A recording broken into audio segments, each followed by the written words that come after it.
Pack your bags tonight, Simone. After the will reading tomorrow, you're out of here. Derek's voice was ice cold as he stood in the doorway of what used to be their bedroom. He didn't even look at her. Just stared at his phone, probably texting Vanessa, the woman he'd been sleeping with for the past year. Simone sat on the edge of the bed, her hands folded in her lap. She didn't cry. She'd run out of tears weeks ago when she first discovered the affair. Now she just felt numb, watching her husband of 10 years treat her like garbage he couldn't wait to throw out. "Did you hear me?" Derek snapped, finally looking up. "Tomorrow morning, 9 o'clock. The lawyer reads Dad's will. I get everything and you get nothing. I've already talked to my attorney. You signed that prenup, remember? You leave this marriage with exactly what you brought into it. Nothing." Simone remembered the prenup. She'd been so in love back then, so sure their marriage would last forever. She'd signed without reading it carefully. Derek's father, Harold, had even pulled her aside and told her to get her own lawyer to review it. But she'd been too trusting, too naive. "I've already found you an apartment," Derek continued, his voice dripping with fake generosity. "A studio in the bad part of town. Rent's cheap. You'll need to find a job pretty quick though. I'm not paying you a dime after tomorrow." He walked closer and Simone could smell expensive cologne. The same cologne she used to love. Now it made her sick. "Vanessa and I are getting married next month," he said, smiling cruelly. "We're going to live here. In this house. The house my father left me. So yeah, pack your stuff tonight. And don't even think about taking anything valuable. I've got cameras everywhere now." Simone finally spoke. Her voice was quiet but steady. "Your father loved you, Derek. Even when you never visited him. Even when you were too busy to see him during his last months." Derek laughed. It was an ugly sound. "My father was senile. He didn't know what day it was half the time. But he was smart enough to leave everything to his only son. That's me, in case you forgot." He turned to leave, then paused at the door. "Oh, and Vanessa's coming over tonight. We're celebrating early. You can sleep in the guest room. Actually, you know what? Sleep in the basement. I don't want you anywhere near us." The door slammed behind him. Simone sat in the silence. But she wasn't thinking about packing. She was thinking about Harold. 3 years ago, Harold had a stroke. It left him weak on one side and struggling with his speech. Derek had wanted to put him in a nursing home immediately. "He's done," Derek had said. "No point wasting money on someone who's basically already gone." But Simone had insisted Harold come live with them. She'd fought Derek on it, which was rare for her back then. Something about the way Derek talked about his own father had made her sick. Harold had built a successful manufacturing company from nothing. He'd raised Derek alone after Derek's mother left. And now Derek wanted to dump him in some facility and forget about him. So Harold moved into the downstairs bedroom. And Simone became his primary caregiver. At first it was hard. Harold was frustrated by his condition. He couldn't say the words he wanted to say. His right hand shook badly. But Simone was patient. She helped him with physical therapy exercises. She learned to understand his halting speech. She read to him every evening. And slowly Harold improved. His speech got clearer. His hands steadied. The doctors were amazed. Derek never noticed. He was too busy at the company, too busy with his new assistant Vanessa.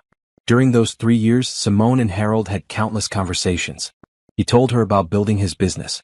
About the mistakes he'd made. About his regrets with Derek's mother.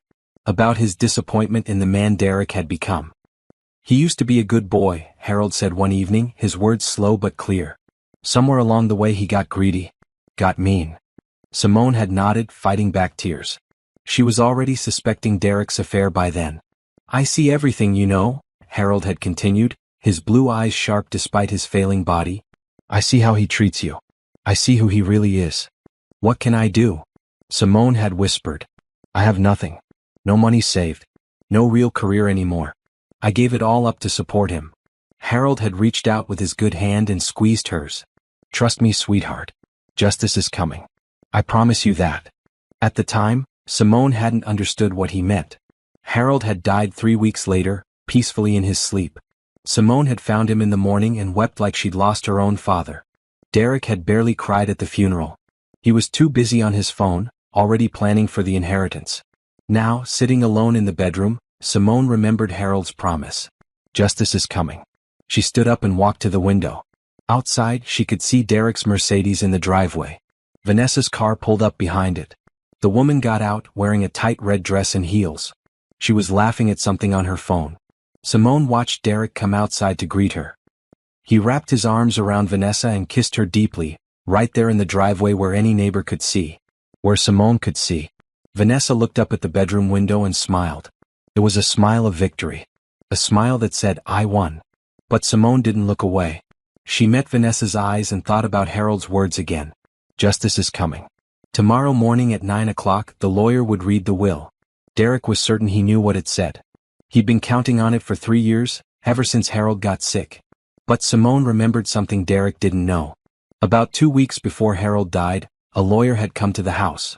Not Derek's lawyer. A different one. Harold had been very clear that he wanted privacy for the meeting. Simone had helped Harold get dressed that day, had walked him to the study, and then had left them alone. When the lawyer left 2 hours later, Harold had seemed tired but satisfied. "It's done," he'd said to Simone. "Everything's done now." Simone had assumed he meant his will was finalized. She hadn't thought much about it. But now, standing at the window watching her husband with his mistress, she wondered. Harold had been a smart man. A careful man. He'd built a multimillion-dollar company through intelligence and planning. Had he really left everything to the son who'd abandoned him? To the son who'd stolen from the company? To the son who'd treated his wife like trash?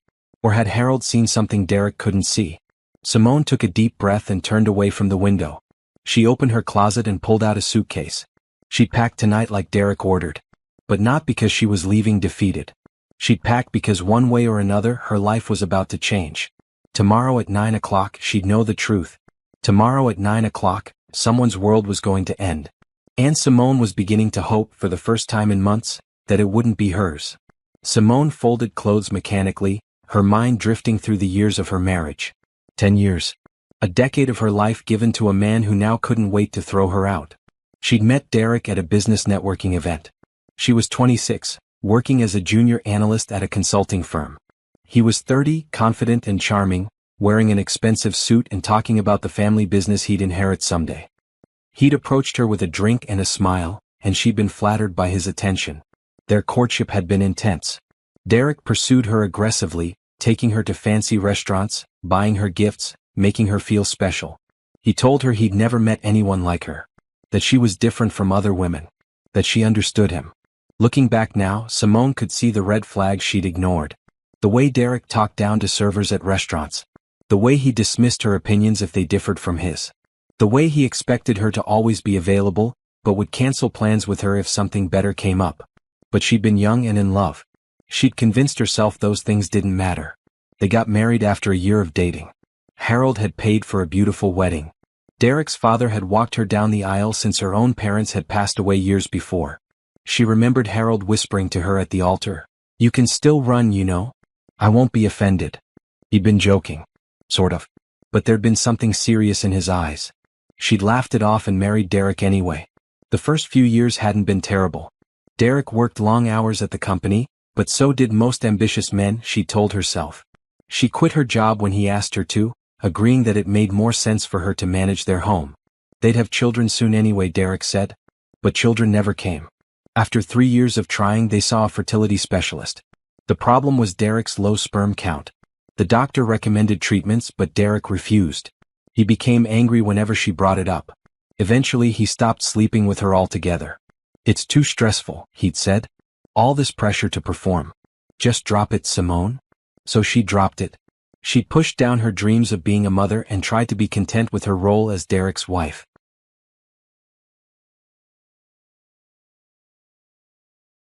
Then Harold got sick and everything changed. When Harold moved in, Derek's true colors emerged fully. He treated his father with contempt, speaking to him like he was an idiot child. When Harold struggled to eat or dress himself in those early days after the stroke, Derek would mutter about how pathetic it was. Simone had been horrified. This was Derek's father. The man who'd raised him alone after his mother left. The man who'd built the company Derek now worked for. The man who'd given Derek every opportunity in life. And Derek treated him like garbage. Caring for Harold had given Simone purpose again. She'd thrown herself into learning about stroke recovery, physical therapy, speech therapy. She'd celebrated every small victory with Harold, every word he relearned, every step he took with less assistance. During those quiet evenings reading to Harold or helping him with exercises, or just talking about life, Simone had felt more connected to him than she'd felt to Derek in years. Harold was kind. He was grateful. He saw her as a person, not just an accessory. And he'd known about the affair before she did. Simone paused in her packing, remembering the day 9 months ago when everything came crashing down. She'd stopped by Derek's office to drop off lunch. His assistant Vanessa had been away from her desk, so Simone had gone straight to Derek's office door. It was slightly open. She'd heard them before she saw them. Vanessa's laugh, high and flirtatious. Derek's voice, warm in a way he never sounded with Simone anymore. "When are you going to leave her?" Vanessa was saying. "Soon," Derek replied. "Once my dad dies and I inherit everything. The prenup protects me completely. She'll get nothing and then I'm free. And we can finally be together. We can be together now, baby. Who cares what she thinks? She's so pathetic, she probably doesn't even notice I'm never home." Vanessa had giggled. "She does seem pretty clueless. I can't believe she bought that story about you working late all those nights." Simone had stood frozen outside the door. Then Vanessa had said something that made her stomach turn. "I still can't believe we did it on your desk last week. What if she'd walked in?" Derek had laughed. "That might have been fun." The look on her face. Simone had turned and walked away silently. She'd made it to her car before she started shaking. She'd driven home in a daze and sat in the driveway for an hour, trying to process what she'd heard. That evening, when Derek came home, she'd watched him carefully. He'd kissed her on the cheek absently, like always. He'd asked what was for dinner. He'd complained about a problem at work. All normal. Then he'd announced he was going out with clients and wouldn't be home until late. She'd nodded and said nothing. After he left, she'd gone to Harold's room. The old man had been reading with his good hand, his reading glasses perched on his nose. "What's wrong, sweetheart?" he'd asked immediately. Harold had always been able to read her. And she'd told him everything. Harold had listened without interrupting, his face growing darker with each word. When she finished, he'd been quiet for a long moment. "I knew he was cruel," Harold finally said. "But I didn't know he was this cruel. And I didn't know about the girl. What do I do?" Simone had asked, tears finally falling. "I have nothing, Harold. I gave up my career. I have no savings of my own. The prenup means I get nothing if we divorce. I'm trapped." Harold had taken her hand in his shaking one. "No," he'd said firmly. "You're not trapped. Derek thinks he's won. He thinks once I'm gone, he'll have everything and you'll have nothing. But he's wrong." "How can he be wrong?" "The will." "The will isn't what Derek thinks it is," Harold interrupted. "I've been watching him for 3 years now. I've seen how he treats you. I've seen how he treats me. And I've been watching what he does at the company." Simone had looked at him in confusion. "What do you mean?" "Derek thinks I'm senile. He thinks I don't know what's going on. But I have friends. I have people who keep me informed. And Derek has been stealing from the company, Simone. He's been embezzling money for 2 years. He thinks I don't know, but I know everything." Simone's eyes had widened. "He's stealing from his own inheritance?" "He's greedy and stupid," Harold said bluntly. "He can't wait for me to die naturally. He wants money now to spend on his girlfriend. So he's been taking it. I have proof. Bank records, forged signatures, everything." "Are you going to turn him in?" Harold had smiled, but it wasn't a happy smile. "Not yet. But I've made arrangements. The will reading is going to be very interesting when the time comes.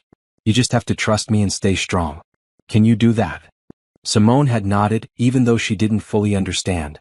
Now, months later, packing her clothes while Derek and Vanessa laughed downstairs, she finally understood. Harold had been planning something. Something Derek didn't expect. She just hoped it was enough to save her. She heard footsteps on the stairs and tensed. But they went past the bedroom toward Derek's room. She heard the door close, then Vanessa's laugh again, louder now. They weren't even trying to hide it anymore. Simone closed her suitcase and set it by the door. Then she pulled out her phone and looked at the photos stored there. Pictures of better times. Except now she could see the truth in every image. Derek's fake smile. His hand barely touching her in group photos. The distance in his eyes. How had she been so blind? She deleted the photos one by one. That version of her life was over. That naive woman who'd believed in love and trust was gone. Tomorrow would reveal what came next. She thought about Harold's funeral just a month ago. Derek had given a short, emotionless eulogy about his father's business success. But when Simone had spoken, she talked about Harold's kindness, his humor, his strength. She talked about the man he really was. Afterward, Harold's lawyer, a man named Thomas Patterson, had approached her quietly.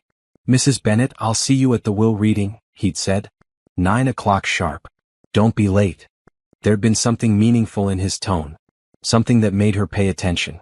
I'll be there, she promised. He'd nodded and handed her his card. If you need anything before then, call me. Day or night. Derek hadn't noticed the exchange. He'd been too busy accepting condolences from business associates who probably didn't even like him. Simone had kept the lawyer's card. It was in her wallet now, a small piece of hope. She lay down on the bed fully clothed. Tomorrow would come soon enough. For better or worse, her life would change at 9 o'clock. She just had to survive one more night.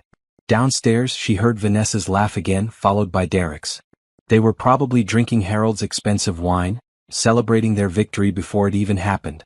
Let them celebrate, Simone thought. Let them think they've won.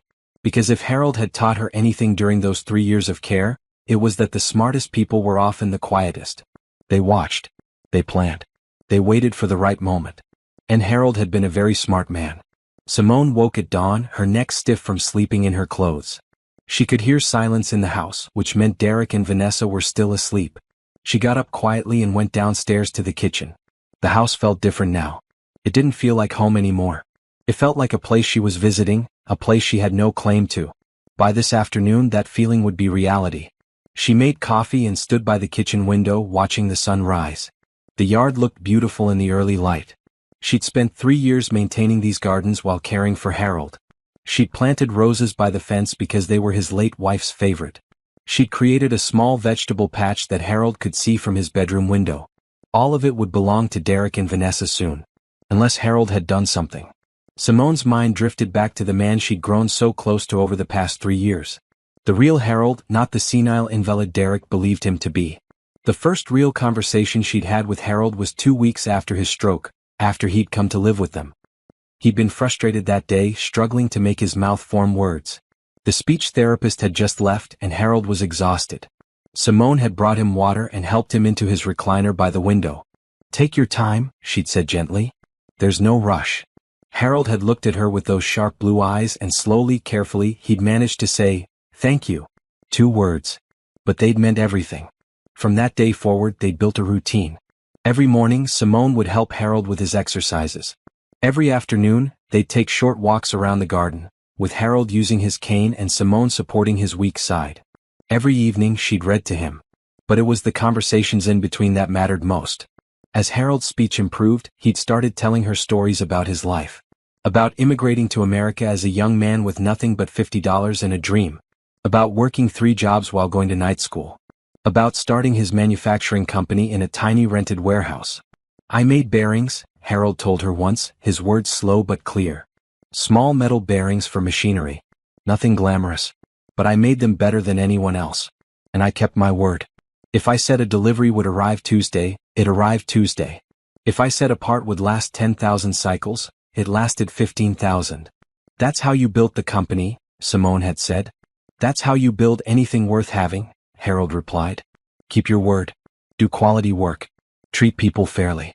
Simple rules, but most people can't follow them. Derek certainly couldn't. Even before Harold's stroke, Derek had been cutting corners at the company. Using cheaper materials. Missing deadlines. Blaming others for his mistakes. Harold had known. He'd known everything. Why did you make him vice president? Simone had asked once, about 6 months after Harold moved in. By then, they were comfortable enough with each other for honest questions. Harold had sighed. Because he's my son. I kept hoping he'd grow up. That he'd learn responsibility. But some people never learn. They just get better at hiding who they really are. You should have fired him. I should have. But I'm a foolish old man who loves his son, even when that son doesn't deserve it. Simone had squeezed his hand. You're not foolish. We'll see, Harold had said mysteriously. Those conversations had taught Simone more about business than her college degree ever had. Harold had a wisdom that came from decades of real experience. He'd explain market trends, negotiation tactics, leadership principles. He'd tell her about deals he'd made and deals he'd walked away from. The secret to negotiation, he'd said one evening, is being willing to lose. If you're desperate, people smell it. But if you can walk away, you have all the power. Simone had absorbed everything. She'd started reading business books from Harold's library. She'd asked questions about the company, about the industry, about management. Harold had been delighted to have someone who actually cared. Derek never asked his father anything. He avoided Harold's room as much as possible. But Harold had eyes and ears everywhere. He'd confided in Simone about 3 months before he died that he'd hired a private investigator. I needed to know the truth, Harold had explained. About what Derek was doing at the company. About his personal life. I had suspicions, but I needed proof. What did you find? Simone had asked. Harold's face had darkened. Everything. The affair with his assistant. The embezzlement. The way he talks about you behind your back. The way he's planning to divorce you the moment I'm gone. Simone had felt tears sting her eyes, even though she'd already known about the affair by then. Hearing it confirmed by someone else had made it more real. I'm sorry, sweetheart, Harold had said. You deserve so much better than my son. What are you going to do? I'm going to make sure you're taken care of, Harold had promised. Derek thinks he's smart. He thinks he's fooled everyone. But he's not smart. He's just cruel. And cruelty isn't the same as intelligence. A week later, Harold had called his lawyer, Thomas Patterson. Not the family lawyer Derek knew about, but Harold's personal attorney. The man had come to the house on a Tuesday afternoon when Derek was at work. Simone had helped Harold get ready for the meeting, dressing him in his good shirt and helping him to the study. Before she left them alone, Harold had reached for her hand. Whatever happens to me, you're going to be okay, he'd said. I promise you that. I'm more worried about you, Simone had replied. Don't be. I've lived a good long life. I've built something that matters. And now I'm going to make sure it goes to someone who'll appreciate it. The meeting had lasted 2 hours. When Thomas Patterson left, he'd nodded respectfully to Simone but said nothing. Attorney-client privilege. After that day, Harold had seemed lighter. Happier. Like a weight had been lifted. He'd spent his remaining weeks sharing more stories with Simone, teaching her everything he could about the business, about life, about being strong. One of their last conversations, just 3 days before he died, had stayed with Simone constantly. They'd been in the garden, sitting on the bench under the oak tree. The afternoon was warm, and Harold had been tired but content. You're a good person, Simone, he'd said suddenly. You know that, right? I don't know. I feel like I've made so many mistakes. Marrying my son wasn't a mistake. It was a miscalculation. There's a difference. You loved him based on who you thought he was.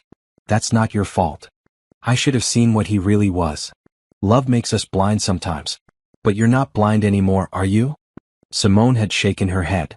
Good. Because what's coming next is going to require you to be very strong. Stronger than you think you can be. What's coming next? Harold had smiled. Justice. The kind that can't be undone or contested. The kind that's built on truth and law. Derek thinks he's won. But he's about to learn a very expensive lesson about underestimating people. I don't understand. You will. So, just remember what I've taught you. About business. About standing firm. About knowing your worth. You're worth more than Derek ever understood. And I'm going to prove it. 3 days later, Harold had died peacefully in his sleep. Simone had found him in the morning, his face calm, his body finally at rest. She'd wept then and she wept now, standing in the kitchen with her coffee. She'd loved Harold like a father. He'd been more family to her in 3 years than Derek had been in 10. The clock on the wall showed 7:30. An hour and a half until the will reading. Simone went upstairs to shower and change. She chose a simple black dress, professional but not flashy. She put on minimal makeup and tied her hair back. She wanted to look composed no matter what happened. When she came back downstairs, Derek was in the kitchen making coffee. He looked at her coldly. You look nice, he said. Trying to make a good impression on the lawyer? Won't matter. The will is ironclad. Simone said nothing. She just picked up her purse. Where's your suitcase? Derek asked. I told you to pack. It's by the door. Just like you asked. Derek nodded, satisfied. Good. Patterson's office is downtown. We should leave by 8:30. Where's Vanessa?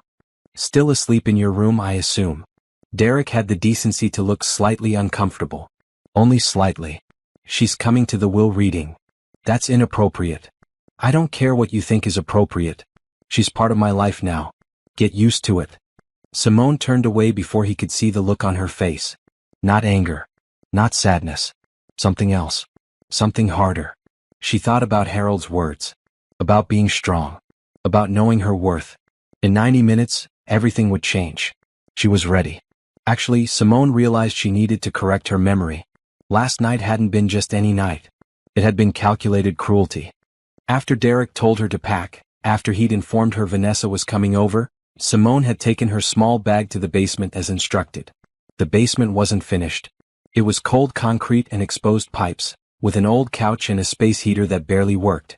Derek had never asked her to sleep there before. This was a new level of disrespect. She'd sat on that couch for 20 minutes, staring at nothing before she heard them arrive upstairs. Not just Vanessa's voice. Multiple voices. Derek had invited people over. A party. Simone had climbed the basement stairs and cracked open the door. Through the gap she could see into the living room. Derek, Vanessa, and 4 other people from Derek's office. They had wine, expensive cheese, and they were laughing. "This is my house," Derek was saying, gesturing grandly. "Well, it will be officially tomorrow. Dad's will gets read at 9. "I can't believe the old man finally kicked it," one of Derek's friends said, a guy named Brett who Simone had never liked. "Took him long enough." Everyone had laughed. Laughed about Harold's death. Simone's stomach had turned. "So you're really kicking out the wife?" Brett asked. "That's cold, man. Why should I keep her around?" Derek had responded. "She's useless. No job, no money, nothing to offer. Meanwhile, I've got Vanessa who actually understands me." Vanessa had smiled and kissed him. "Plus, I look way better in a dress." More laughter. "Where is the wife anyway?" someone asked. "Basement," Derek said casually. "I told her to sleep down there tonight. Didn't want her ruining our celebration." The group had erupted in laughter and shock. "You made your wife sleep in the basement?" Brett's girlfriend had asked, sounding uncertain. "She's not my wife after tomorrow," Derek said. "She's just a woman I'm evicting." Simone had closed the door silently and gone back to the couch. She'd wrapped herself in an old blanket and tried to block out the sounds from upstairs. The music, the laughter, the celebration of her destruction. But she couldn't sleep. So she'd spent the night thinking about everything Harold had told her. Every lesson. Every promise. Around 2 in the morning she'd heard footsteps on the basement stairs. The door had opened and Vanessa had appeared, clearly drunk. "Oh, you're still here," Vanessa had said, her words slurring slightly. "I thought maybe you'd left already." Simone had said nothing. "You know, I almost feel bad for you," Vanessa continued, leaning against the doorframe. "Derek says you used to be pretty. Hard to see it now. You look so worn out." "You should go back upstairs," Simone had said quietly. "What? This is going to be my house tomorrow. I can go wherever I want." Vanessa had walked further into the basement, looking around with distaste. "God, this is depressing. Did Derek really make you sleep down here? That's harsh even for him. Vanessa, please go." But Vanessa had sat down on the other end of the couch, studying Simone with drunken curiosity. "Can I ask you something? Why did you stay? I mean, you had to know Derek didn't love you anymore. It's been obvious for years. Why didn't you just leave?" Simone had looked at this woman who'd helped destroy her marriage. This woman who'd had an affair with a married man and felt no guilt about it. "I stayed because I took my vows seriously," Simone had said. "I stayed because I believed in commitment. I stayed because I was taking care of Derek's father and someone needed to do it. I stayed because I'm not a person who runs when things get hard." Vanessa had laughed. "And look where that got you. Sleeping in a basement while your husband parties upstairs with his new girlfriend. Maybe running wouldn't have been such a bad idea." "Maybe you're right," Simone had said. "But at least I can live with myself." "Can you?" Vanessa's face had hardened. "I'm not the villain here. Derek and I are in love. You were just in the way. If you'd been a better wife, he wouldn't have looked elsewhere. If Derek wanted a better wife, he should have been a better husband. Whatever helps you sleep at night," Vanessa had said, standing up unsteadily. "Or not sleep, I guess, since you're in a freezing basement. Anyway, see you at the will reading tomorrow." "Oh wait, no I won't. Derek said you're not invited to the post-reading celebration we're having. Just the will reading, then you're out." Vanessa had stumbled back up the stairs, laughing to herself. Simone had sat in the dark for a long time after that. She'd thought about Harold. About the life she'd built that was crumbling around her. About the woman she used to be and the woman she was becoming. She'd thought about justice. Around 4 in the morning she'd finally dozed off, her dreams full of Harold's voice saying, "Trust me, sweetheart. Justice is coming." Now, standing in the kitchen with Derek, those words echoed again. 1 hour until the will reading. 60 minutes until she found out if Harold's promise had been real. Derek left the kitchen to wake up Vanessa. Simone stood alone, her coffee cold in her hands. She thought about her suitcase by the door. About the studio apartment Derek had found for her in the bad part of town. About starting over at 36 with nothing. But she also thought about Harold's lessons. About standing firm. About keeping your word. About the power of being willing to walk away. Harold had been willing to walk away from his son. That must have been the hardest decision of his life. But he'd done it because he believed in something bigger than blood. He believed in character. Simone looked at her reflection in the kitchen window. She looked tired. Worn out like Vanessa had said. But there was something else in her eyes now. Something harder. Determination. Whatever happened at that will reading, she would face it with dignity. She would not cry. She would not beg. She would not give Derek or Vanessa the satisfaction of seeing her broken. Harold had given her his strength over those 3 years. Now she needed to use it. The clock ticked toward 8:30. Derek and Vanessa came downstairs, both dressed for the occasion. Derek in his best suit. Vanessa in a tight red dress that was completely inappropriate for a will reading. Ready? Derek asked Simone. Yes. Good. Let's get this over with. We have lunch reservations at 1. Me and Vanessa. To celebrate. They walked out to Derek's car. Derek drove, Vanessa in the front passenger seat, Simone in the back like she was being chauffeured. Or arrested. The drive downtown took 30 minutes. Derek and Vanessa chatted about their lunch plans, their honeymoon plans, their plans to renovate the house. They talked about Simone like she wasn't there. Simone looked out the window and said nothing. They arrived at Thomas Patterson's office building at 8:55. The law firm occupied the 10th floor of a sleek glass building. They rode the elevator in silence. The receptionist showed them to a conference room. It was elegantly furnished with a long table and leather chairs. Thomas Patterson was already there, a thin man in his 60s with gray hair and intelligent eyes. Good morning, he said professionally. Please sit down. We'll begin promptly at 9. Derek and Vanessa sat on one side of the table. Simone sat on the other side, separated from them by distance and so much more. Patterson opened his briefcase and pulled out several folders. He glanced at Simone and for just a second, something passed across his face. Not quite a smile, but something. Simone's heart began to beat faster. The clock on the wall showed 9 o'clock. Let's begin, Thomas Patterson said, opening the first folder. And Simone's life changed forever. Thomas Patterson adjusted his glasses and looked at each of them in turn. Derek sat back in his chair, confident and relaxed. Vanessa had her hand on Derek's arm, possessive and smug. Simone sat straight, her hands folded in her lap. The last will and testament of Harold Eugene Bennett, Patterson began, his voice formal and measured. Executed on March 15th of this year, witnessed and notarized according to all legal requirements of this state. Derek smiled. March 15th. That was just 2 weeks before Harold died.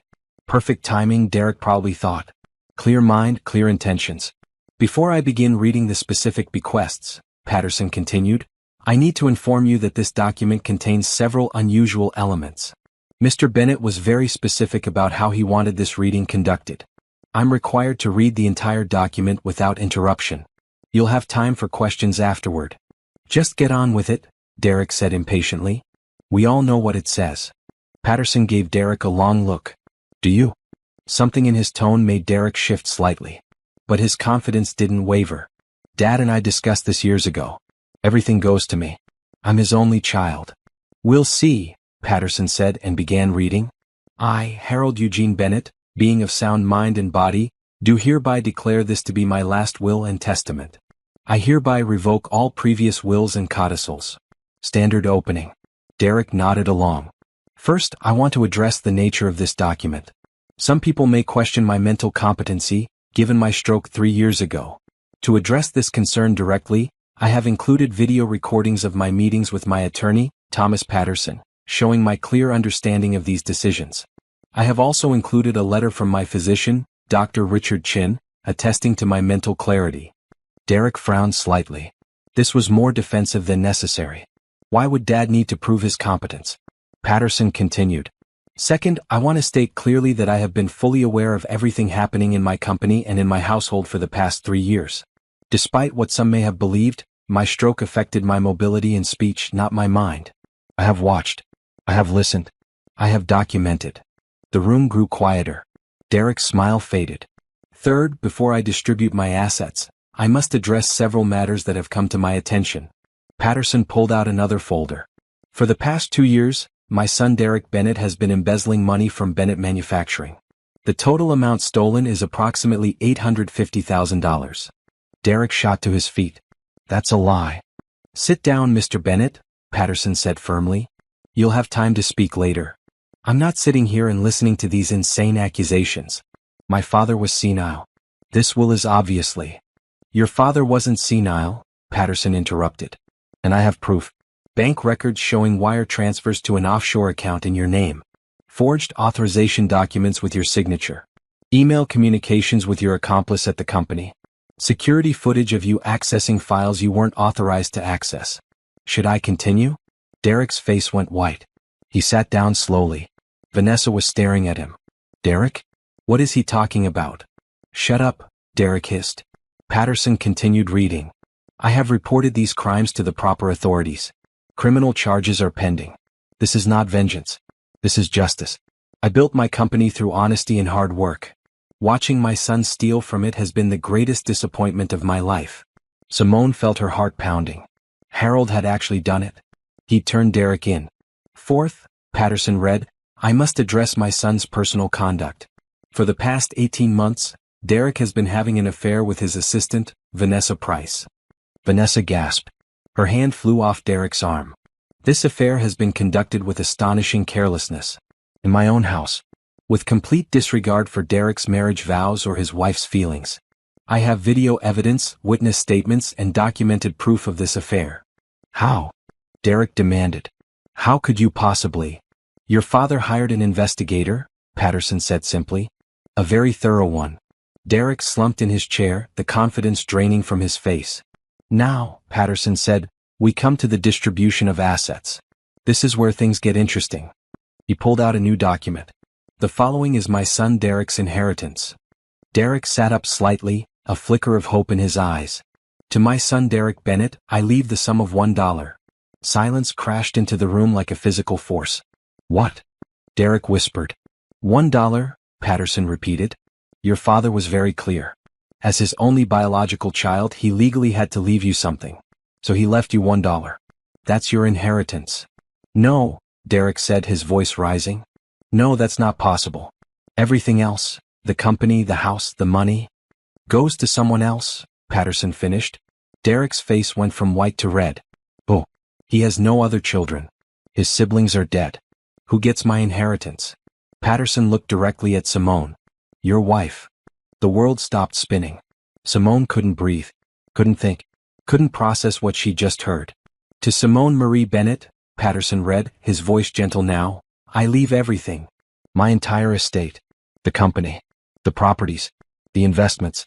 The bank accounts. Everything that I own becomes hers, without restriction or condition. No. Derek was shouting now. That's insane. You can't do this. It's already done, Patterson said. The will is legal, properly executed, and ironclad. Your father made sure of it. Derek lunged across the table, trying to grab the will. Patterson smoothly moved it out of reach. Security, Patterson said calmly into his phone. She manipulated him. Derek screamed. She took advantage of a sick old man. This will should be thrown out. Your father anticipated that accusation, Patterson said.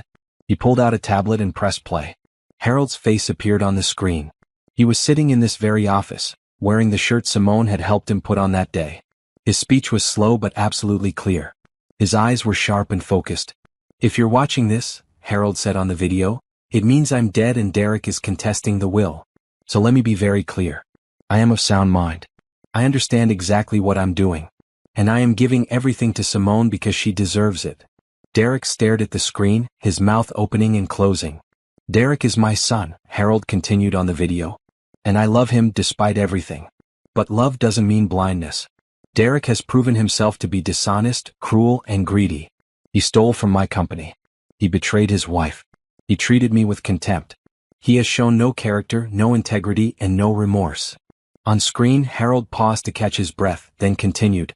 Simone, on the other hand, has shown me nothing but kindness for 3 years. She cared for me when my own son couldn't be bothered. She listened to me. She respected me. She treated me like a human being, not a burden. She asked nothing in return. She expected nothing. And when I told her about Derek's betrayal, she didn't gloat or celebrate. She just looked sad. Sad for me that my son had turned out this way. Tears were streaming down Simone's face now. She couldn't stop them. So I'm giving everything to her, Harold said on the video. Not to manipulate Derek. Not to punish him, though he deserves punishment. But because Simone is the kind of person who will actually do something good with it. She'll run the company with integrity. She'll treat employees fairly. She'll build something that matters. And she'll do it all while Derek sits in prison for embezzlement. The video ended. The room was completely silent except for Simone's quiet crying. 2 security guards entered. Mr. Patterson? Please escort Mr. Derek Bennett and Ms. Vanessa Price from the building, Patterson said. They're no longer welcome here. You can't do this. Derek shouted as the guards took his arms. I'll fight this. I'll contest the will. Oh. You'll lose, Patterson said calmly. The will is unbreakable. The evidence against you is overwhelming. And you're about to be arrested for embezzlement. I'd suggest you call a lawyer. A criminal lawyer. Derek tried to pull free from the guards, but they held him firmly. Vanessa was crying now, mascara running down her face. Derek, what's happening? Vanessa asked. You said you were getting millions. Shut up. Derek screamed at her. Just shut up. The guards pulled them both toward the door. Derek looked back at Simone one last time, his face twisted with rage and disbelief. You manipulated him, he shouted. You're a gold digger. A con artist. Simone looked at him steadily, tears still on her face but her voice calm. I loved him like a father. That's something you never did. Derek lunged toward her, but the guards held him back and dragged him out. His screaming echoed down the hallway until the elevator doors closed. Then silence. Simone sat alone in the conference room with Thomas Patterson. She was shaking uncontrollably.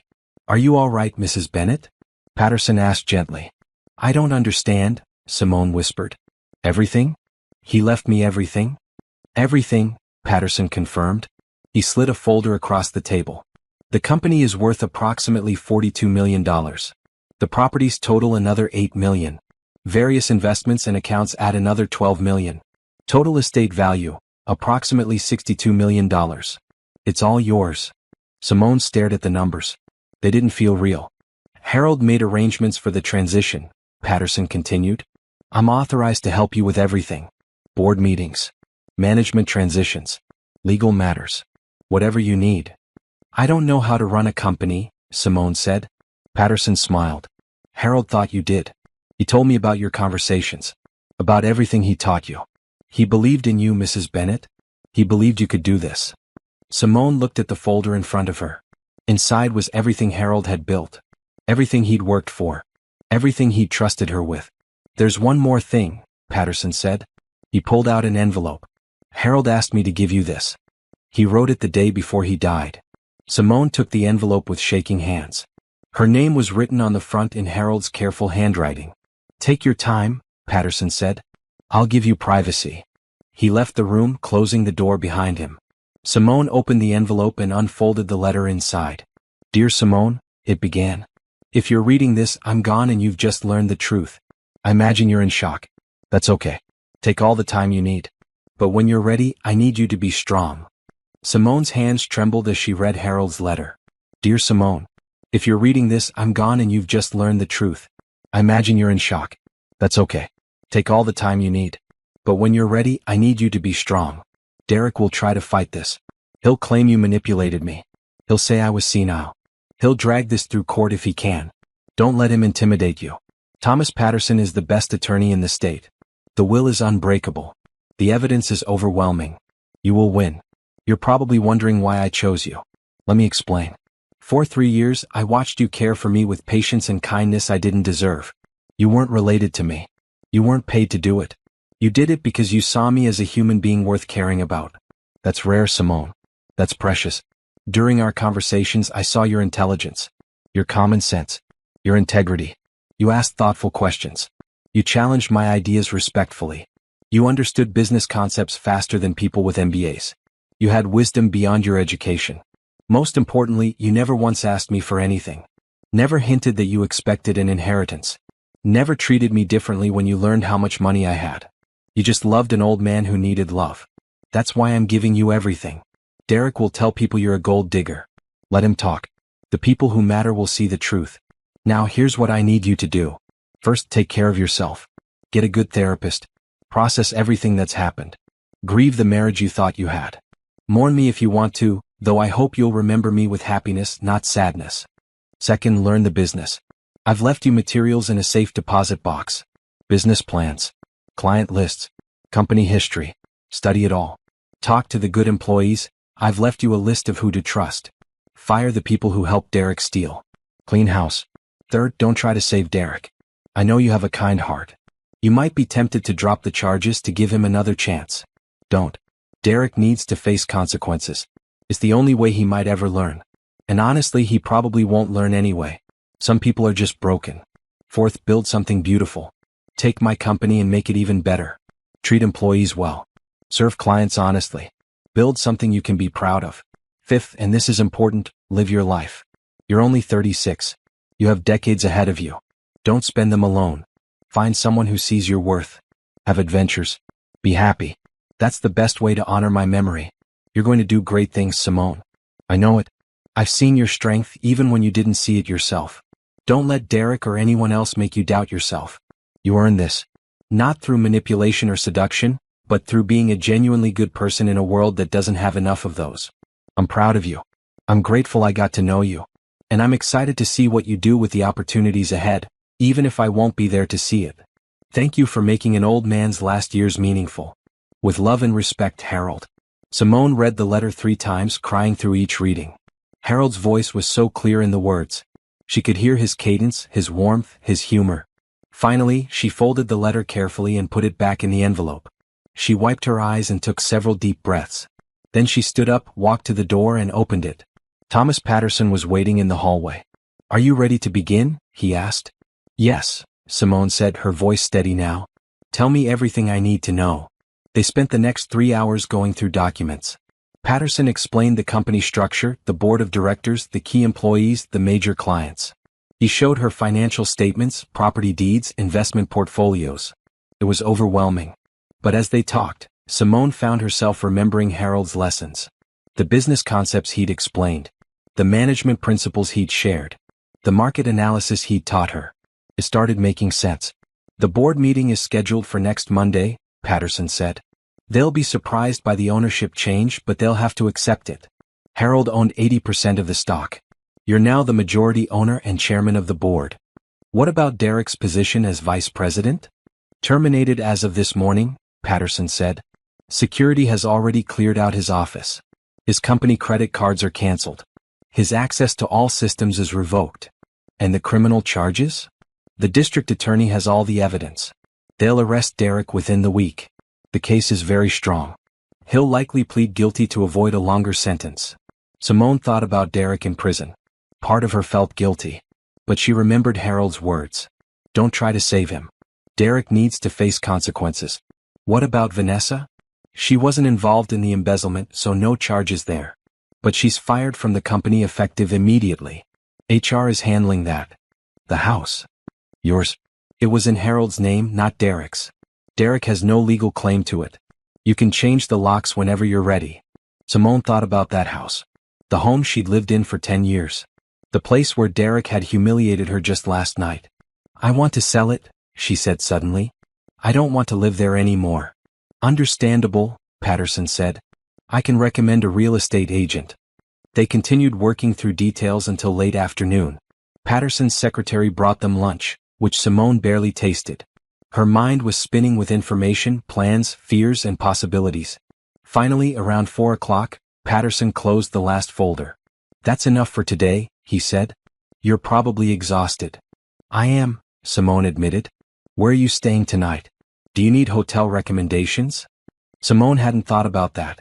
The house was technically hers now, but Derek might be there. The thought of facing him again made her stomach turn. A hotel would be good, she said. Patterson pulled out his phone and made a call. Within minutes, he'd arranged a suite at a luxury hotel downtown. It's on the company account, he said. Or your account now, I suppose. He drove her to the hotel himself. As they pulled up, he turned to her with a serious expression. Mrs. Bennett, Simone, I want you to know something. I've been practicing law for 35 years. I've handled hundreds of wills and estates. Harold Bennett was one of the finest men I ever met. And what he did for you. That wasn't charity. That wasn't manipulation. That was a smart man recognizing quality in another person. He believed in you. And I think he was right too. Simone's eyes filled with tears again. Thank you. The road ahead won't be easy, Patterson continued. Derek will make noise. People will gossip.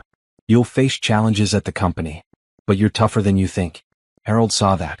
Now you need to see it too. Simone nodded, not trusting herself to speak. Patterson handed her a business card. My personal cell number is on the back. Call me day or night if you need anything. Anything at all. I'm not just your lawyer. I'm your ally. She took the card gratefully and got out of the car. The hotel doorman welcomed her, and she walked into the gleaming lobby feeling like she'd stepped into another universe. The suite was beautiful. Floor-to-ceiling windows overlooking the city. A king bed with soft white linens. A bathroom with a huge tub. Everything pristine and peaceful. Simone stood at the window looking out at the skyline as the sun set. This morning she'd woken up in a cold basement facing homelessness and poverty. Tonight she was standing in a luxury hotel worth $62 million. Her phone buzzed. A text from an unknown number. You think you've won. You haven't. I'll destroy you. Derek. Simone blocked the number without responding. Let him make threats. Let him rage and scheme. Harold had made sure she was protected. She ordered room service, the first real meal she'd had in days. While she ate, she pulled out the folder Patterson had given her. Information about the company. About her new responsibilities. Tomorrow she'd need to go to the house and pack her things. She'd need to change locks and arrange for the sale. She'd need to prepare for the board meeting on Monday. But tonight she just needed to process everything. She took a long bath, letting the hot water ease the tension from her body. Then she put on the hotel robe and sat on the bed, Harold's letter in her hands again. Build something beautiful, he'd written. Simone thought about the company. About the employees depending on it. About the clients trusting it. About the legacy Harold had built over decades of hard work. Could she really do this? Could she step into Harold's shoes and run a multimillion-dollar business? Doubt crept in. She wasn't formally trained. She'd never managed anyone. She knew theory but not practice. But then she remembered Harold's lessons. About keeping your word. About doing quality work. About treating people fairly. Simple rules that most people couldn't follow. She could follow those rules. She could learn the rest. Her phone buzzed again. Another unknown number. Another text from Derek, probably. But when she looked, it wasn't from Derek. It was from Patterson. Just heard from the DA. Derek was arrested an hour ago at his mother's house. He's being held on $500,000 bail. Thought you'd want to know. Simone stared at the message. Derek arrested. Derek in jail. She should feel victorious. Instead she just felt tired. And sad. Sad for the man Derek could have been. Sad for the marriage that had died. Sad for all the wasted years. But underneath the sadness was something else. Something Harold had given her. Hope. Hope for the future. Hope for the company. Hope for herself. She set down her phone and pulled out her laptop. She opened a blank document and started writing notes. Ideas for the company. Changes to make. People to talk to. Questions to ask. The doubts were still there. The fear was still real. But so was the determination. Harold had believed in her. Now she needed to believe in herself. Outside the window, the city lights sparkled in the darkness. Simone worked late into the night, planning her future. Tomorrow the real work would begin. Simone spent the weekend in the hotel, preparing for Monday's board meeting. Patterson had sent over boxes of files, and she read everything she could about the company's history, finances, and operations. On Saturday afternoon, Patterson called. Derek made bail, he said. His mother put up her house as collateral. Is he dangerous? Simone asked. He's angry, but he's not stupid enough to do anything violent. That would just add charges. Still, I've arranged for security at your hotel and at the company. Just a precaution. Thank you. Also, you should know, Vanessa gave a statement to the police. She's trying to distance herself from Derek. Claims she didn't know about the embezzlement. Did she know? Hard to say.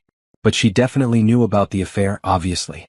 And she definitely helped Derek hide it. Whether she knew about the financial crimes is unclear. Simone thought about Vanessa's visit to the basement that night. The smug confidence. The cruelty. She knew he was planning to kick me out with nothing. She celebrated it.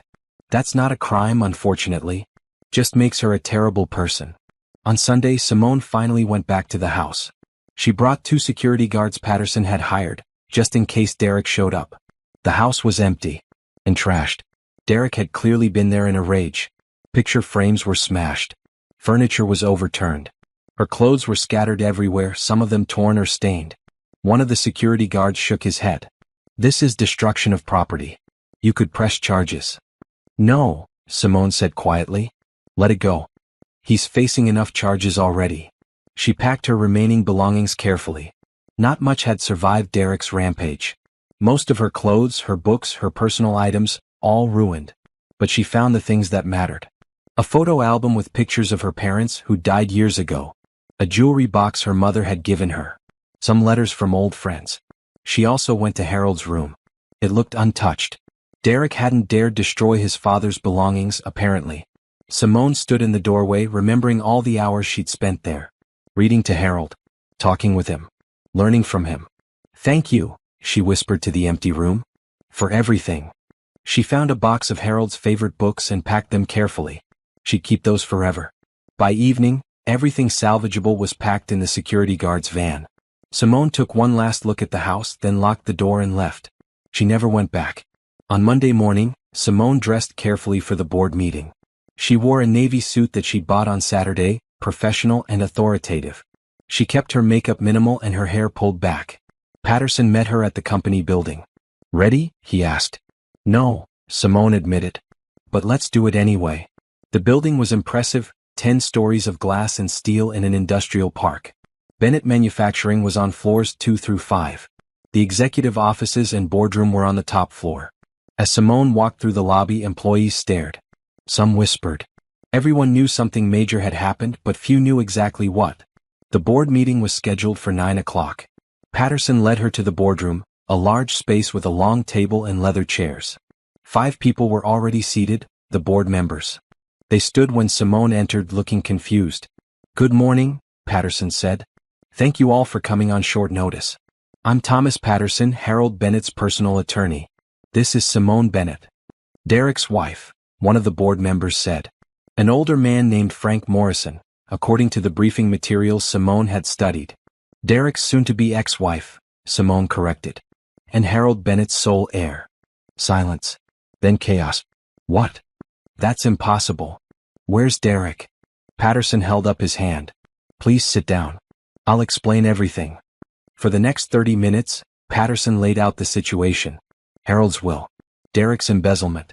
The criminal charges. Simone's new position as majority shareholder and chairman of the board. The board members listened in stunned silence. When Patterson finished, Frank Morrison spoke first. "This is unprecedented. Mrs. Bennett, with all respect, do you have any experience running a manufacturing company?" "No," Simone said honestly. "But Harold thought I could learn. He spent 3 years teaching me about this business."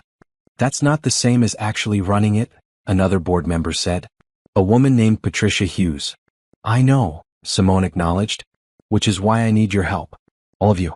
Harold trusted you to serve on this board. Now I'm asking you to trust me to lead it. What's your vision for the company?" Frank asked. Simone had prepared for this question. She'd spent all weekend thinking about it. "First, we need to clean up the mess Derek made," she said. "I've reviewed the financial statements. Revenue is down 23% over the last 2 years. Client complaints are up. Employee morale is in the basement. Derek ran this company into the ground through incompetence and theft." The board members shifted uncomfortably. They'd all known things were bad, but hearing it stated so bluntly was jarring. "Second," Simone continued, "we need to return to the principles Harold built this company on. Quality products. On-time delivery. Honest business practices. We've lost clients because Derek cut corners and missed deadlines. We're going to win them back." "How?" Patricia asked skeptically. "By keeping our promises," Simone said simply. "By doing exactly what we say we'll do. By treating our clients and our employees with respect. These aren't revolutionary concepts. They're basic business ethics. But they work." She pulled out a document and slid copies across the table. "I've put together a 90-day plan.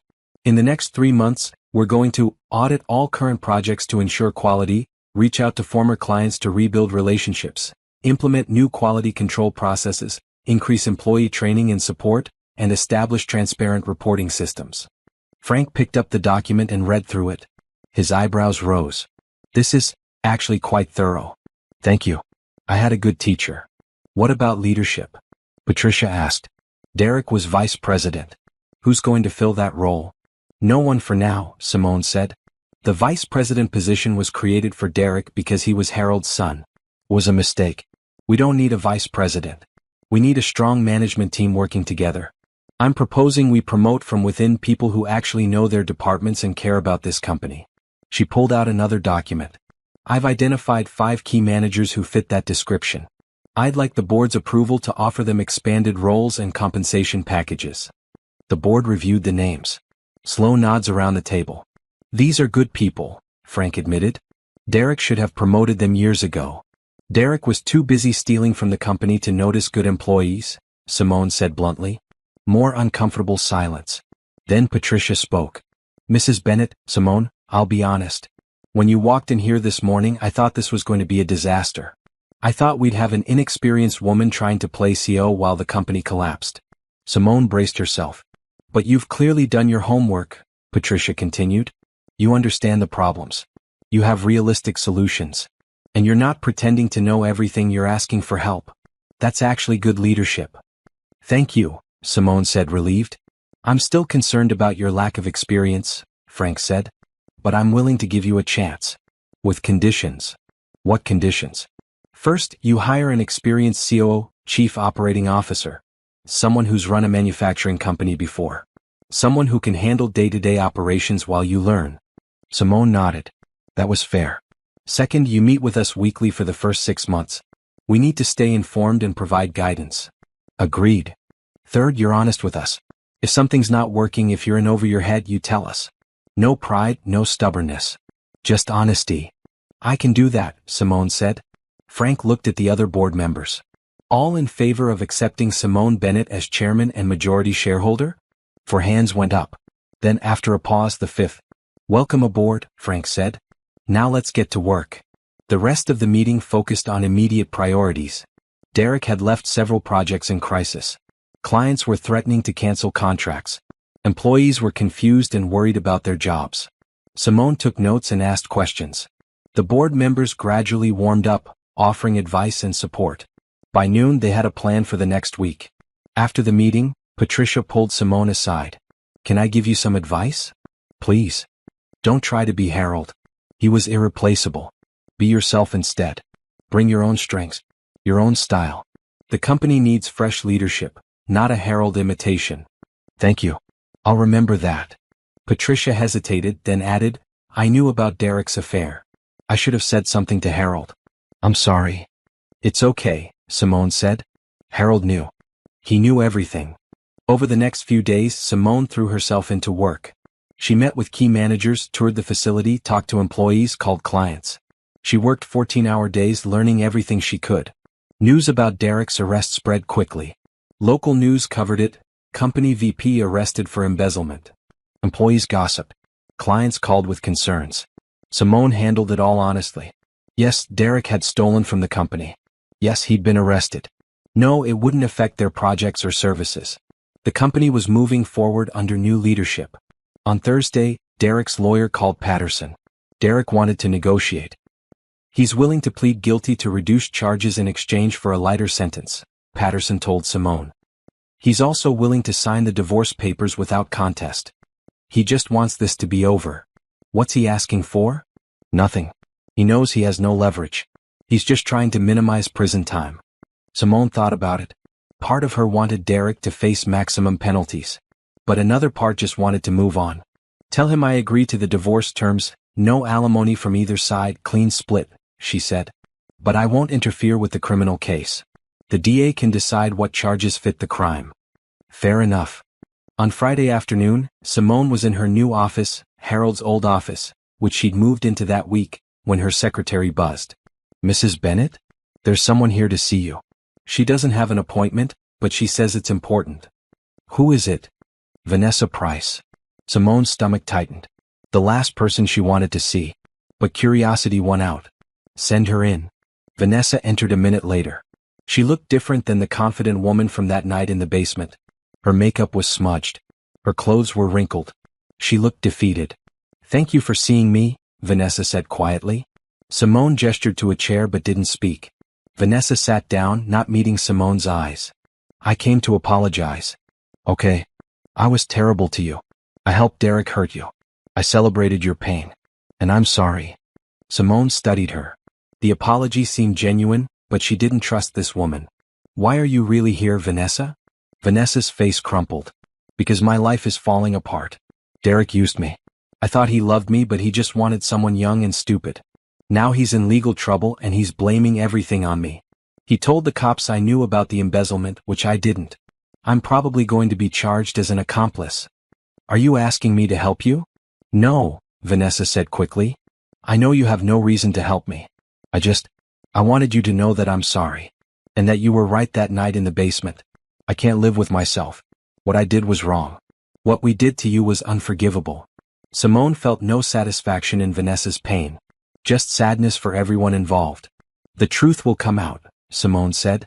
If you really didn't know about the embezzlement, the investigation will show that. But if you did know, you'll face consequences.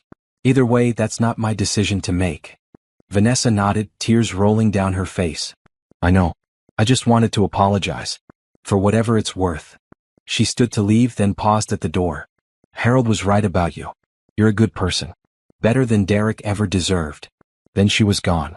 Simone sat in the quiet office thinking about justice. Derek was facing prison. Vanessa was facing investigation. Their affair had destroyed multiple lives. And she was left picking up the pieces, building something new from the wreckage. But she was building. That was the important thing. She wasn't just surviving. She was creating, leading, growing. Harold had given her that gift. The gift of possibility. She looked at his photo on her desk, a picture of him smiling, healthy and strong from years before the stroke. I'm trying, she whispered to the photo. I'm really trying. And somehow she felt his approval.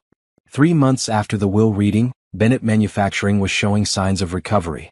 Simone arrived at the office at 7 each morning and often stayed until 7 at night. She'd hired a COO like the board suggested, a man named Robert Chong who had 30 years of manufacturing experience and infinite patience for her questions. You're a natural at this, Robert told her one morning as they reviewed production schedules. You see problems others miss. That's because I'm asking dumb questions, Simone said.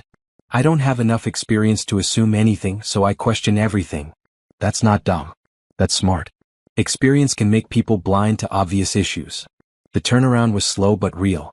Simone had personally called every major client Derek had lost. She'd apologized for the company's failures. She'd offered audits to prove quality was back on track. She'd negotiated new contracts with better terms. Some clients hung up on her. But most listened. And several came back. You're not what I expected, one client told her during a facility tour. Derek always talked about his wife like you were some housewife who didn't understand business. Derek was wrong about a lot of things, Simone had replied. The employees were responding well too. Simone made a point of walking the factory floor daily, talking to workers, listening to concerns. She'd implemented several suggestions from line workers that improved efficiency. She'd increased wages for the lowest paid employees. She brought back the annual company picnic that Derek had canceled. People are smiling again, the floor manager told her. That hasn't happened in years. But challenges remained. The company's reputation had been damaged by Derek's mismanagement. Some suppliers were demanding cash up front instead of extending credit. One major contract was still in jeopardy, with the client threatening to leave if quality didn't improve immediately. Simone spent a whole week personally overseeing that project. She met with the engineering team daily. She reviewed every specification. She watched production runs herself. And when problems arose, she worked with the team to solve them rather than blaming anyone. The contract was saved. The client was impressed. And word spread in the industry that Bennett Manufacturing was serious about quality again. Meanwhile, Derek's legal situation worsened. His lawyer had negotiated a plea deal, 6 years in prison for embezzlement, with possibility of parole after 4. Derek had taken the deal to avoid a trial that might result in 10 years or more. Patterson called Simone with the news. He'll be sentenced next week. The divorce will be finalized at the same time. Good, Simone said. She didn't feel happy about it. Just relieved that the chapter was finally closing. Derek's mother called me, Patterson added. She wants to meet with you. Simone was surprised. She'd met Derek's mother Carol a few times over the years. Carol had always been cold to her, clearly preferring to pretend her son's marriage didn't exist. What does she want? She didn't say. But she was polite. And she said it was important. Against her better judgment, Simone agreed to meet. They arranged to have coffee at a quiet cafe downtown. Carol Bennett was waiting when Simone arrived. She was in her 60s, well-dressed but tired-looking. She stood when Simone approached. "Thank you for coming," Carol said. They sat down with their coffee, awkward silence between them. Finally, Carol spoke. "I owe you an apology. Several apologies, actually." Simone waited.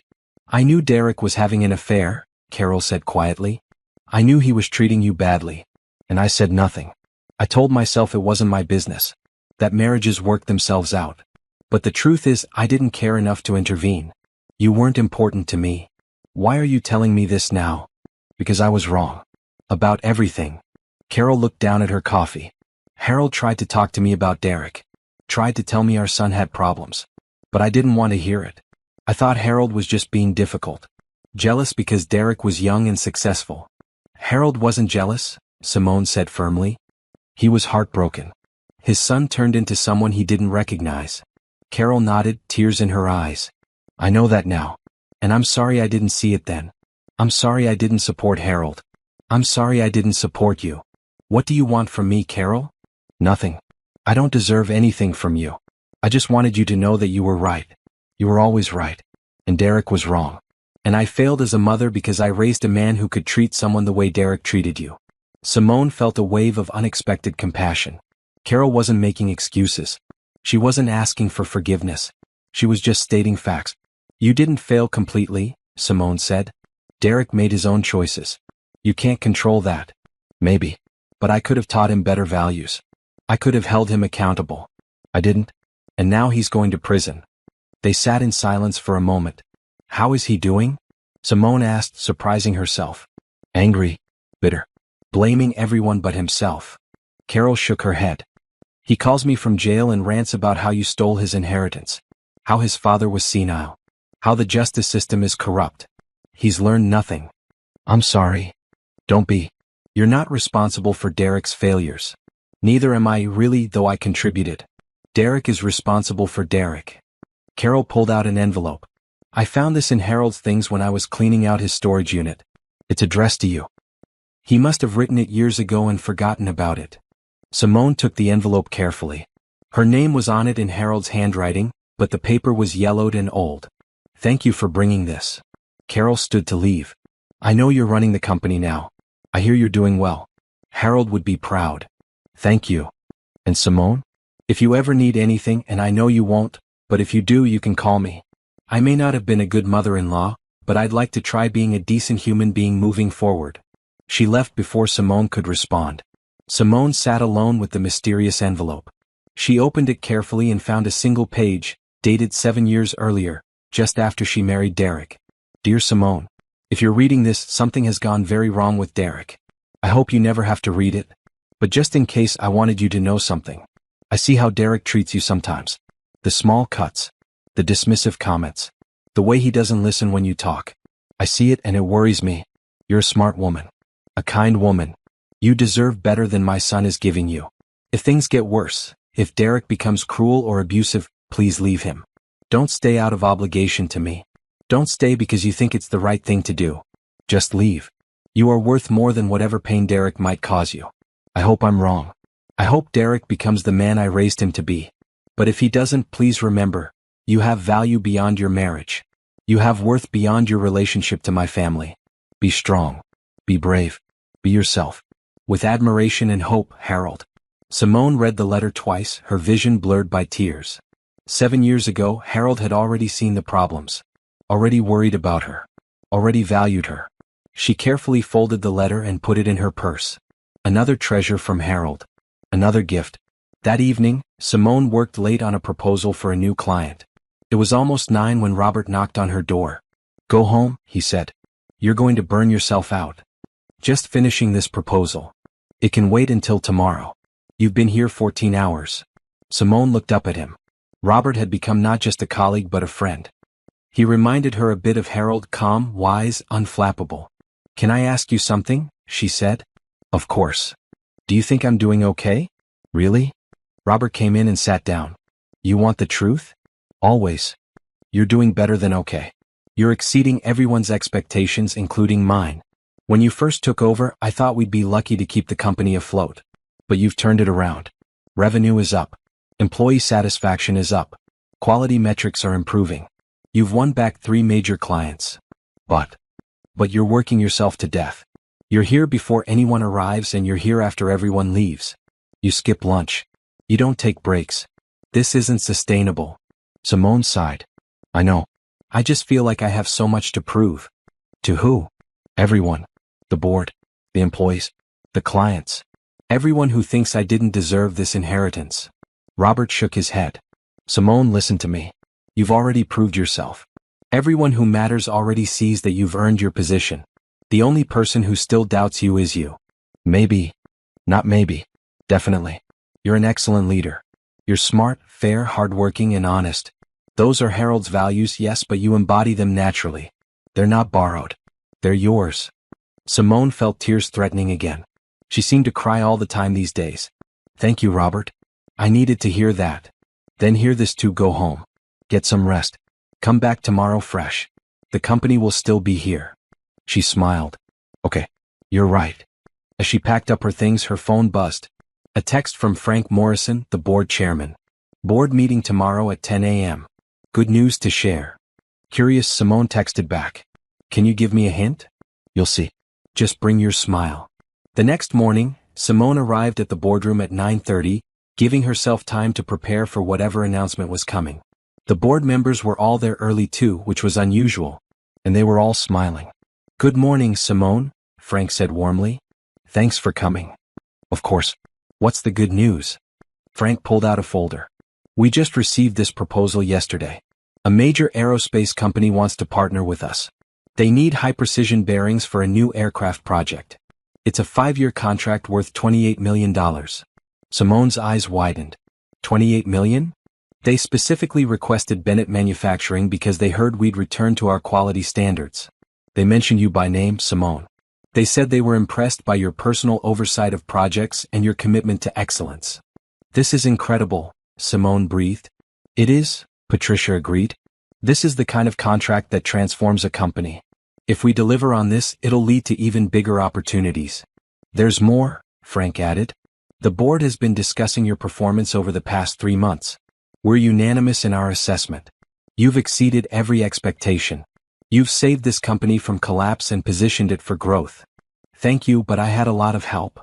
Let me finish, Frank interrupted gently. We want to make your position official and permanent. We're formally offering you the title of CEO, with a compensation package commensurate with that role. Simone was speechless. You've earned it, Patricia said. You're not chairman of the board as a courtesy anymore. You're the real leader of this company. It's time your title reflected that. I don't know what to say. Say yes, Robert said with a grin. He'd been invited to this meeting, apparently. Yes, Simone said, laughing and crying at the same time. Yes, absolutely yes. The board members applauded. Frank came around the table and shook her hand firmly. Welcome to the leadership team, CEO Bennett. Harold would be proud. As the meeting ended and everyone congratulated her, Simone felt something she hadn't felt in years. Complete, genuine happiness. She'd done it. She'd proven herself. Not through manipulation or luck, but through hard work and integrity. Harold had been right about her. And now everyone else saw it too. That afternoon she called Thomas Patterson and told him the news. That's wonderful, Simone, he said warmly. You've come a long way from that basement, haven't you? I have. Thanks to Harold. Thanks to you, Patterson corrected. Harold gave you opportunity. You did everything else. After hanging up, Simone sat in her office and pulled out Harold's photo again. I did it, she whispered. I actually did it. And she swore she could hear his voice, warm and proud. I knew you would. 6 months after taking over Bennett Manufacturing, Simone stood in a newly renovated conference room presenting to potential investors. The aerospace contract had been just the beginning. Now she was pitching an expansion plan that would double the company's size. Bennett Manufacturing has a 75-year history of precision and reliability, she told the room of suited investors. Under previous leadership we lost sight of those values. But we've course-corrected.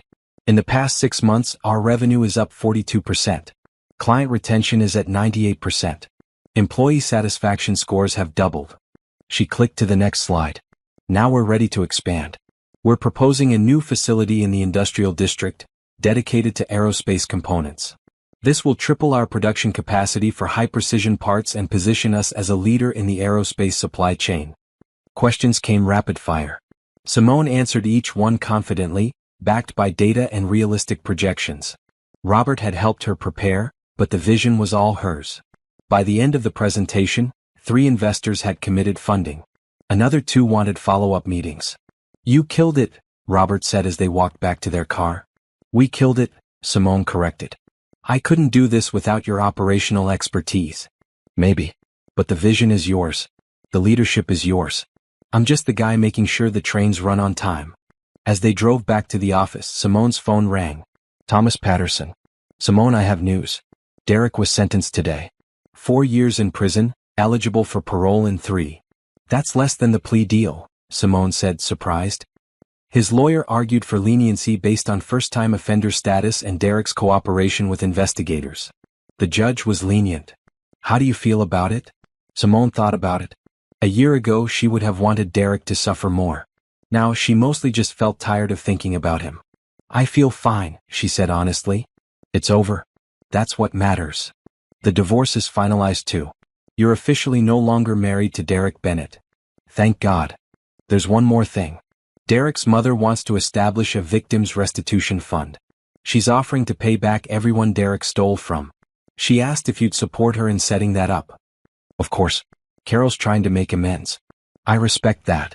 After hanging up, Simone felt a weight lift. The legal matters were finally finished. Derek was out of her life permanently. She could move forward without looking back. Over the next months, Simone threw herself into building the company. The new facility broke ground in July. She hired 60 new employees, focusing on people from disadvantaged backgrounds who needed opportunities. "Everyone deserves a chance," she told her HR director. "We're not just building a company. We're building lives." She also established the Harold Bennett Scholarship Fund, providing college scholarships to children of company employees. She created a profit-sharing program so employees benefited when the company did well. She implemented flexible schedules for working parents. "You're too generous," the company's CFO warned. "These programs cost money. They also build loyalty," Simone countered. "Happy employees work harder. They stay longer. They care about quality. It's not generosity. It's smart business." The results proved her right. Productivity increased. Turnover decreased. Bennett Manufacturing was becoming known as a great place to work. In September, Simone was invited to speak at a business conference about corporate turnarounds. She almost declined. Public speaking terrified her, but Robert convinced her to accept. "People need to hear your story," he said. "Not just the business turnaround but your personal one." The conference was held in a large hotel ballroom. Simone stood backstage, her hands shaking as someone introduced her. "Our next speaker inherited a failing company in the midst of scandal. In less than a year, she's turned it into one of the fastest-growing manufacturers in the state. Please welcome Simone Bennett, CEO of Bennett Manufacturing." Simone walked onto the stage to polite applause. She looked at the audience, hundreds of business leaders, entrepreneurs, and students, and felt panic rising. Then she saw Robert in the front row, giving her a thumbs up. She took a breath and began. "A year ago, I was sleeping in a basement," she said simply. The room went silent. She told her story. Not all of it, some details were too private, but enough. The basement. The cruel ultimatum. The will reading. The inheritance she never expected. "I didn't plan to become a CEO," she said. "I didn't even plan to work in manufacturing. But someone believed in me when I didn't believe in myself. Someone saw potential I couldn't see. And someone gave me an opportunity one hadn't earned yet." She talked about Harold. About his values. About his lessons.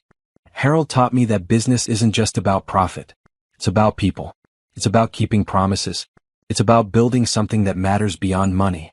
Those sound like simple principles, but they're revolutionary when you actually live them." She shared the company's turnaround numbers. The client wins. The employee programs. The expansion plans. "But the most important thing I've learned isn't about business," she said. "It's about resilience. A year ago I thought my life was over. I had no money, no prospects, no future. I was about to be thrown out of my home with nothing. and I felt like a complete failure. Her voice grew stronger. But I wasn't a failure. I was just in a dark moment. And if someone had told me then what my life would look like now, I wouldn't have believed them. I couldn't have imagined this. She looked at the audience. If you're in a dark moment right now, if you feel like you've lost everything, if you think you'll never recover, I'm here to tell you that you're wrong. You can rebuild. You can reinvent yourself. You can create something beautiful from something broken. The applause started before she finished. It grew louder as she concluded her speech. People stood. The ovation lasted several minutes. Afterward, dozens of people approached her with questions and thanks. Young women especially, telling her their own stories of setbacks and struggles. You give me hope, one woman said, tears in her eyes. I'm going through a divorce right now. My husband is trying to take everything. I felt so powerless. But hearing your story makes me think I can survive this. You will, Simone assured her. You absolutely will. That night, Simone returned to her apartment. She'd bought a nice place downtown, nothing ostentatious but comfortable, and hers feeling more confident than she'd ever felt before. She wasn't just surviving anymore. She was thriving. In October, the aerospace contract was completed ahead of schedule. The client was so impressed they immediately signed a second contract, this one for $35 million over 6 years. The board voted to give Simone a significant bonus. She accepted half of it and distributed the other half to the employees who'd worked on the project. You're supposed to keep that money, the CFO said, exasperated. I'm building loyalty, Simone replied. Besides, they earned it. In November, Simone attended a charity gala for children's hospitals. She'd bought a table and invited several employees and their families. She was standing by the bar, talking with Robert and his wife, when someone approached her. Simone Bennett? She turned and saw a man about her age, tall with kind eyes and an easy smile. He looked vaguely familiar. Yes. I'm James Rodriguez. I heard you speak at the business conference in September. Your story was incredible. Thank you. That's very kind. I wanted to introduce myself because I think our companies might work well together. I own Rodriguez Tech Solutions. We design software for manufacturing processes. I'd love to talk with you about how we might collaborate. They talked for 20 minutes. James was smart, passionate about his work, and genuinely interested in what Bennett Manufacturing was doing. He asked thoughtful questions. He listened to her answers. I'd definitely like to meet, Simone said, exchanging business cards with him. Call my office and we'll set something up. I will, James promised. Then he paused. Can I say something that might be inappropriate? Simone braced herself. Here it comes. The assumption that she didn't earn her position. Your transformation is inspiring, James said. Not just the business turnaround but your personal journey. My mother went through something similar, an ugly divorce, lost everything, had to rebuild. She eventually started her own business too. So hearing your story reminded me of her. It reminded me that people are stronger than they think. Simone relaxed. Thank you. That means a lot. Over the next weeks, Simone and James did meet to discuss business collaboration. Their companies ended up partnering on a project to streamline Bennett Manufacturing's inventory systems. The partnership was successful. But something else developed too. A friendship. Then more than friendship. James asked her to dinner in December. Not a business dinner. A real date. Simone almost said no. She wasn't ready. Her divorce was barely final. She had so much going on with the company. But Robert's words echoed in her head. The only person who still doubts you is you. I'd like that, she told James. The date was wonderful. James was funny, respectful, and genuinely interested in getting to know her. He asked about her life but didn't pry into painful subjects. He shared his own story, a divorce 3 years earlier, no children, focused on building his company since then. I'm not looking for anything serious right now, Simone told him honestly at the end of the evening. Neither am I, James said. But I'd like to see you again. If you're interested. She was interested. They started dating casually. Dinner once a week. Movies occasionally. Nothing intense. Just two people enjoying each other's company. You seem happy, Robert observed one day at work. I am, Simone realized. I'm actually happy. By December, Bennett Manufacturing had exceeded all projections for the year. Revenue was up 78%. The company had hired 120 new employees. The expansion facility was on schedule. They'd won contracts with 3 new major clients. At the company Christmas party, Simone stood at the podium to give her annual address. She looked at all the employees gathered in the warehouse, workers in their best clothes, families with children, people smiling and laughing. A year ago, she began, this company was in trouble. Under previous leadership, we'd lost sight of our values. Quality had declined. Clients were unhappy. Many of you were wondering if you'd have jobs in 6 months. The room was quiet, remembering. Today, I'm happy to report that Bennett Manufacturing is stronger than it's been in a decade. We've won major contracts. We're expanding. And most importantly, we're doing it the right way, with integrity, quality, and respect for every person here. Applause broke out. But this success isn't mine, Simone continued. It's ours. Every person in this room contributed to this turnaround. Every person here made Bennett Manufacturing a company worth being proud of. So thank you. Thank you for trusting me. Thank you for working hard. Thank you for believing in what we're building together. The applause grew louder. Simone saw tears on several faces. Pride on many more. We're going to have an incredible year ahead, she concluded. And we're going to do it together. Merry Christmas, everyone. And thank you for making this the best year of my life. As the party continued, Simone stepped outside for air. The December night was cold but clear. She could see stars overhead. She thought about where she'd been a year ago. The basement. The ultimatum. The fear. And she thought about where she was now. CEO of a thriving company. Respected in her industry. Happy in her personal life. Free. I did it, Harold, she whispered to the stars. I built something beautiful. Just like you told me to. And somehow, in the quiet of the winter night, she felt his approval warming her like sunlight. 1 year after the will reading, Simone stood in her office at 7 in the morning, looking at blueprints for the new aerospace facility. Construction was ahead of schedule. They'd be operational by March. Her phone buzzed. A text from James. Good morning. Coffee later? She smiled and texted back. Can't today. Board meeting and 3 client calls. Tomorrow? It's a date. Their relationship had progressed slowly but steadily. 6 months of casual dating had turned into something more serious. James was patient with her hesitation, understanding why trust was difficult for her now. I'm not Derek, he'd said once when she'd pulled back emotionally. I'm not going to hurt you. But I understand why you're scared. Take all the time you need. She was learning to trust again. It was hard. But James made it easier. The board meeting started at 9. Frank Morrison called it to order and immediately turned to Simone. Before we begin regular business, I want to acknowledge something significant. Today marks exactly 1 year since Simone took over leadership of this company. In that year, Bennett Manufacturing has achieved the following. He pulled up a presentation. The numbers were staggering.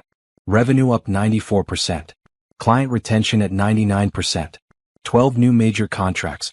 180 new employees hired. New facility under construction. 0 safety incidents. Employee satisfaction scores increased by 150%. These numbers speak for themselves, Frank said. But numbers don't tell the whole story. Simone hasn't just saved this company. She's transformed it. She's built a culture of integrity and excellence. She's made Bennett Manufacturing a company people want to work for and do business with. Patricia spoke up. I was skeptical a year ago. I'll admit that.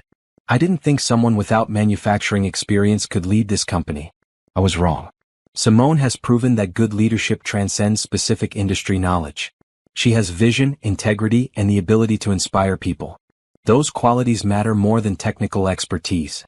The other board members nodded in agreement. Therefore, Frank continued, the board has voted unanimously to extend Simone's contract as CEO for another 5 years. We've also approved a significant equity increase and a compensation package that reflects the value she's brought to this company. Thank you, Simone said, genuinely moved. Thank you all for believing in me, for guiding me, for supporting me when I made mistakes. You've made remarkably few mistakes, Robert pointed out. And when you have, you've corrected them quickly. The rest of the meeting focused on future plans. The expansion. New markets. Strategic partnerships. Simone listened and contributed, still amazed sometimes that this was her life now. After the meeting, she returned to her office and found an envelope on her desk. Inside was a newspaper clipping. A small article about Derek's release from prison.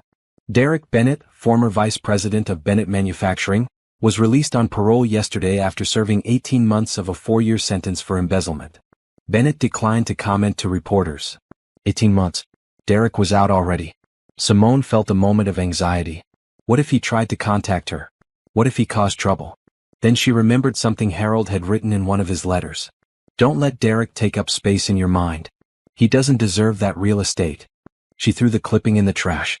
Derek was out of prison, but he was also out of her life. Whatever he did next wasn't her concern. Her phone rang. Thomas Patterson. Did you see the news about Derek? He asked. Just read about it. He's not allowed to contact you. That's part of his parole conditions. If he tries, call me immediately. I will. But honestly, Thomas, I don't think he will. Derek's ego won't let him face me. He'd rather pretend I don't exist. You're probably right. Still, be cautious. After hanging up, Simone got back to work. She had a client presentation to prepare, a hiring decision to make, and a meeting with the architect about the new facility. At lunch, Robert knocked on her door. Got a minute? Of course. He sat down looking serious. I wanted to give you a heads up. I got a call from a reporter today. She's doing a story on corporate turnarounds and she wants to interview you. What did you tell her? That I'd pass along the message. But Simone, you should know she specifically asked about Derek. About the inheritance. About the criminal case. This wouldn't be a puff piece about business success.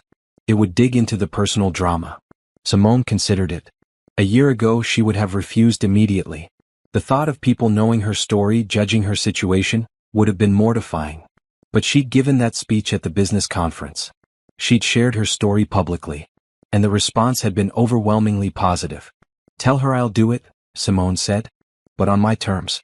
I'll talk about the business turnaround. I'll talk about Harold's mentorship. I'll talk about rebuilding my life. But I won't trash Derek. And I won't discuss details of the marriage that are private. Are you sure? This will make you even more visible. I'm sure. My story might help someone else who's going through something similar. That's worth the discomfort. The interview happened 2 weeks later. The reporter was fair and respectful. The resulting article, published in a major business magazine, was honest but kind. It focused on resilience, reinvention, and the power of mentorship. The headline read, From Basement to Boardroom, How Simone Bennett Rebuilt Her Life and Saved a Company. The article went viral. Simone received hundreds of emails and messages from people sharing their own stories of setbacks and comebacks. Several universities invited her to speak. A literary agent contacted her about writing a book. You're becoming famous, James teased one evening over dinner. That's not what I wanted, Simone said. I just wanted to save the company. Too late now. You're an inspiration. I'm just someone who was given an opportunity and worked hard. James reached across the table and took her hand. You're someone who survived betrayal and transformed pain into purpose. That's not just anything. That's extraordinary. Simone squeezed his hand, grateful for his support. In March, the new aerospace facility opened. The ceremony was attended by company employees, board members, city officials, and representatives from their major clients. Simone cut the ribbon and gave a speech about Harold's vision and values. This building represents more than expansion, she said. It represents commitment to quality, to our employees, and to the future. Harold would be proud of what we're building here. After the ceremony, as she toured the new facility with various guests, someone approached her that she hadn't expected to see. Carol Bennett, Derek's mother. Simone, Carol said quietly. I hope it's okay that I came. I saw the announcement in the paper. Of course it's okay. How are you? I'm well. I wanted to see what you've done with Harold's company. It's impressive. They walked together through the facility, Carol asking intelligent questions about the operations. It was clear she understood manufacturing. She'd been married to Harold for 15 years after all, before their divorce. Harold would be very proud, Carol said finally. You've exceeded even his expectations, I think. Thank you. That means a lot. Carol hesitated, then asked, Have you heard from Derek? No. And I don't expect to. He's working at a warehouse now. Loading trucks. It's hard for ex-convicts to find good jobs. Simone felt a pang of sympathy but also resolve. I'm sorry his life is difficult. But those are consequences of his choices. I know. You don't owe him anything. I just thought you'd want to know he's employed. He's trying to put his life back together. I hope he succeeds, Simone said honestly. I don't wish him harm. I just don't want him in my life. I understand.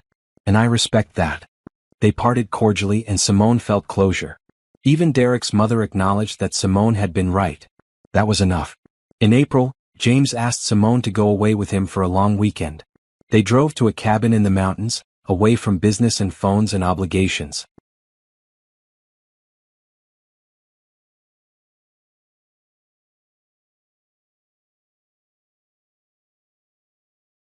On Saturday evening, sitting by a fire, James turned to her with a serious expression. "I need to tell you something," he said. Simone's heart sank. Here it comes. The revelation that he's married or has some secret, or wants to break up. "I'm falling in love with you," James said. "Actually, that's not accurate. I've already fallen. I'm in love with you." Simone stared at him, speechless. "I know it's only been 6 months," James continued. "I know you're still healing from everything that happened. I'm not asking you to say it back. I'm not pressuring you for anything. I just needed you to know. Because I don't want to hide how I feel." Simone felt tears welling up. But these were good tears. Happy tears. "I'm scared," she admitted. "I'm scared of trusting someone again. Of believing someone loves me and then finding out it's a lie." "I know," James said gently. "And I don't blame you for being scared. Derek did real damage. But Simone, I'm not Derek. I don't want your money, I have my own successful company. I don't want to control you, I admire your independence. I just want to be with you. To support you. To build a life with you if you'll let me." She looked at this man who'd been patient with her walls, understanding of her fears, respectful of her boundaries. This man who'd never pushed, never demanded, never made her feel less than. "I'm falling in love with you too," she said quietly. "It terrifies me. But it's true." James pulled her close and they sat by the fire for hours talking about the future. About hopes and dreams. About building something together. "I don't want to rush anything," Simone said. "I need to take this slow." "We'll take it as slow as you need," James promised. "I'm not going anywhere." By summer, Bennett Manufacturing had secured 2 more major contracts. The company was now on track to hit $100 million in annual revenue within 2 years, a goal that had seemed impossible when Simone first took over. She hired a chief operating officer to handle day-to-day operations, freeing herself to focus on strategy and growth. She launched an internship program for engineering students from local universities. She expanded the scholarship fund Harold had inspired her to create. "You're building a legacy," Robert told her one day. "Harold started it, but you're making it bigger and better." In August, Simone hosted a company picnic at a local park. 300 employees and their families attended. There were games for children, food trucks, and live music. Simone walked through the crowd, greeting people, meeting their families, seeing the joy on their faces. These people had good jobs because she'd saved the company. Their children had healthcare and security because she'd fought to keep Bennett Manufacturing alive. This was what Harold had wanted. Not just a successful business, but a company that improved lives. A company that mattered to the community. As the sun set and families packed up to leave, a woman approached Simone. She was one of the factory floor workers, relatively new to the company. "Mrs. Bennett, I just wanted to say thank you," the woman said. "I was unemployed for 2 years before I got this job. I have 3 kids and I was about to lose my apartment. This job saved my family. And everyone says it's because of you. Because you cared about hiring people who needed a chance." Simone felt her throat tighten with emotion. "You earned this job with your skills and your work ethic. I'm just glad we could offer it. Still, thank you. You changed my life." As the woman walked away, James appeared at Simone's side. He'd come to the picnic at her invitation, meeting her employees and fitting in naturally. "You okay?" he asked, seeing tears in her eyes. "Yeah, just grateful. For all of this. You built this, Simone. You should be proud." "I am proud. But I also know I didn't do it alone. Harold gave me the opportunity. Robert taught me operations. The board guided me. The employees did the actual work. I was just the leader. The one who set the direction." "That's not just anything," James said. "Leadership matters. Vision matters. You provided both." In September, 1 year after her speech at the business conference, Simone was invited back as the keynote speaker. This time she was introduced as one of the most successful turnaround CEOs in the country. She walked onto the stage confidently now, no longer terrified of public speaking. 2 years ago, I was sleeping in a basement," she began. The familiar opening. But this time she had an even better ending to share. She talked about the company's continued growth. About the lives changed through employment. About the scholarships and community programs. About building something that mattered beyond profit. "Success isn't about money," she concluded. "It's about purpose. It's about using whatever opportunities you're given to create something meaningful. Harold Bennett gave me an opportunity one didn't earn. But I made sure I deserved it. And that's what I encourage all of you to do, not wait until you deserve opportunities, but prove you deserve them once you receive them." The standing ovation lasted 5 minutes. Afterward, back in her hotel room, Simone called Thomas Patterson. "I wanted to thank you," she said, "for everything. For helping Harold with the will. For guiding me through the legal stuff. For believing in me when I didn't believe in myself." "It's been my pleasure watching you succeed," Patterson said warmly. Harold would be over the moon with pride. "I hope so. I really hope so.